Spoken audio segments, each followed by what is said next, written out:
February 1996. I don't know whether I ever told anyone. I think I probably did. But anyway, February 96, I had two appointments in Liverpool to do presentations to, one was a Ford dealer, I can't remember the other one. But I'd driven from Chalfont to Liverpool, done two presentations, morning and afternoon, and then driven back to Chalfont. I mean, that's a pretty fair day's work. Yeah. When I got home, I was lying on the lounge, I'm smoking a cigarette, as I smoked in those days, and I went all funny down one side, and I'm having a cup of tea that's starting to run out the side of my mouth, and I thought, whoa, this is getting a bit classic. So I was on there on my own. I was there on my own. My wife was home in Australia. I'm likely to die. This is a stroke. So I rang 999, and the medics came out, and by the time they arrived, I was starting to recover. I was feeling a little bit better. And they said, what you've had is a TIA, a trans-ischemic attack, and it's a mini stroke. But I went to the consultant, and he said, well, tell me about your lifestyle. I said, well, I work about 14 hours a day. I smoke 20 cigarettes, 25 cigarettes a day, and I blah-de-blah-de-blah. I wasn't drinking. I'm not a big drinker. And he said, okay, here's the first thing. Stop smoking, otherwise you're going to die. So, okay, fair enough. And slow down a bit. So I did. He said, when you stop smoking, I've been smoking all my life at that stage, and he said, you've got to find something to substitute.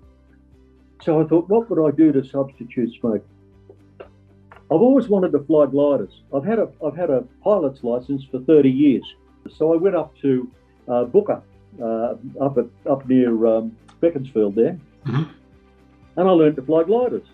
And I took a bit of time and started to slow down a bit. I wasn't working 14 hours a day. Fortunately, Neil was taking up a lot more of the slack, and David and other people around the place. They were very helpful. So anyway, 1996, we sort of got back into that. 1997, I thought, really, I think I'd like to go home.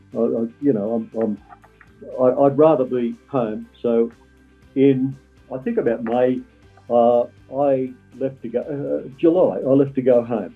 And we had a nice send-off and all that sort of thing. And I left, my memory may be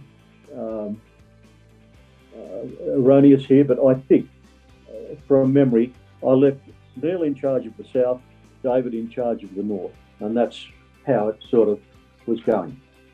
So I went home, and I started my own consultancy here with a few dealerships that I'd known over the years, and was running along all right through 97. In 2000, I think Neil at that stage was managing director. I'd made Neil managing director at that point. I think Neil will correct me if I'm wrong, but to the best of my recollection, that's when it happened. And he had the opportunity to run the company.